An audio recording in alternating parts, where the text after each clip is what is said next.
இன்றைக்கி நம்ம என்ன ரெசிபி பார்க்க போகிறோன்னு நீங்கள் தம்ப்லைன்லேயே பார்த்துருப்பீங்க. இன்றைக்கி கேமராமேன் வந்து எங்கள் லெக்ஸாந்து குட்டி தான் எடுத்துகிட்ருக்குறான். கொஞ்சம் அப்படி இப்படி தான் இருக்கும், கொஞ்சம் அட்ஜஸ்ட் பண்ணிக்கங்க.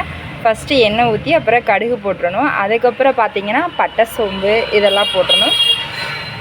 நெய் ஆட் பண்ணுற மாதிரி இருந்தால் கூட நீங்கள் ஆட் பண்ணிக்கலாம். எங்கள்கிட்ட நெய் இல்லை, அதனால் நான் ஆட் பண்ணலை. ஒரு சிலருக்கு நெய் பிடிக்கும், ஒரு சிலருக்கு பிடிக்காது. அதுக்கப்புறம் பார்த்திங்கன்னா தக்காளி 2 கட் பண்ணி வச்சுருக்கேன், அதை வந்து மிக்ஸ் பண்ணிக்கலாம். இதை வணக்கி தனியாக குழம்பு வைக்கிறது போல் நான் இப்படியே செஞ்சு கொண்டு வந்துட்டேன். இதை சுரக்காய் சாப்பாடுன்னு கூட சொல்லுவாங்க. எனக்கு பிரியாணி பிடிச்சதுனால சுரக்காய் பிரியாணின்னு சேர்த்துக்கிட்டேன். அதுக்கப்புறம் பார்த்திங்கன்னா இஞ்சி பூண்டு அதை வந்து நான் அங்கே உரல்லையே இடித்து போட்டுட்டேன், மிக்ஸ் பண்ணிவிட்டேன். ஒரு 1/2 சுரக்காய் இருந்தால் போதும், சூப்பராக இருக்கும் சாப்பாடு. அதுக்கப்புறம் போட்டு இதை நல்லா வணக்கி விட்டுருங்க. எண்ணெயிலே நல்லா வதங்கட்டும். நீங்களும் ட்ரை பண்ணி பாருங்கள், சூப்பராக இருக்கும் இந்த சாப்பாடு. நிறையா பேருக்கு தெரிஞ்சிருக்கலாம், என்ன மாதிரி தெரியாத பேரும் இருக்கலாம். அவங்களுக்கு இது யூஸ் ஆகட்டுமே.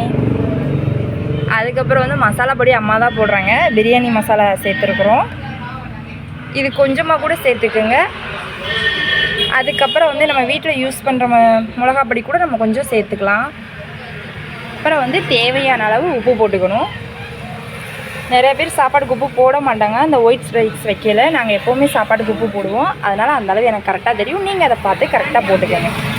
அதுக்கப்புறம் எந்த அளவு அரிசி எடுத்துருக்கணுமோ அதில் 2 மடங்கு தண்ணி எடுத்துக்கோங்க. நான் ஒரு 5 நிமிஷத்துக்கு முன்னாடியே அரிசி நல்லா ஊற வச்சிட்டேன். இது நம்ம பிரியாணி அரிசியில் இல்லை, நம்ம ரெகுலராக சாப்பாட்டுக்கு யூஸ் பண்ணுற அரிசி தான். எல்லாத்தையும் ஒரு தடவை செக் பண்ணிவிட்டு, நான் ஃபஸ்ட்டு கருவேப்பிலை போட மறந்துட்டு கடைசியாக தான் போட்டோம். அப்புறம் மல்லித்தலை கடைசியாக போட்டோம். குக்கர் 3 விசில் விட்டு எடுத்தோம்னா சூப்பரான சுவையான சுரக்காய் பிரியாணி ரெடி. இதுவும் நான் காலையிலேயே சாப்பிட்டு மதியானத்துக்கு டிஃபனுக்கும் எடுத்துகிட்டு போயிட்டேன். நேற்று வச்சு உளுந்தம்பருப்பு சட்னி இருந்துச்சு, அதை வந்து நான் தொட்டுக்கிட்டேன். நீங்கள் வந்து தயிர் வெங்காயம் அப்புறம் உங்களுக்கு என்ன சைடிஷ் பிடிக்குமோ அதை வச்சு சாப்பிட்டுக்கலாம். ஓகே, பாய். இந்த வீடியோ பிடிச்சினா லைக் பண்ணுங்கள், ஷேர் பண்ணுங்கள், மறக்காமல் நம்ம சேனலை ஃபாலோ பண்ணுங்கள்.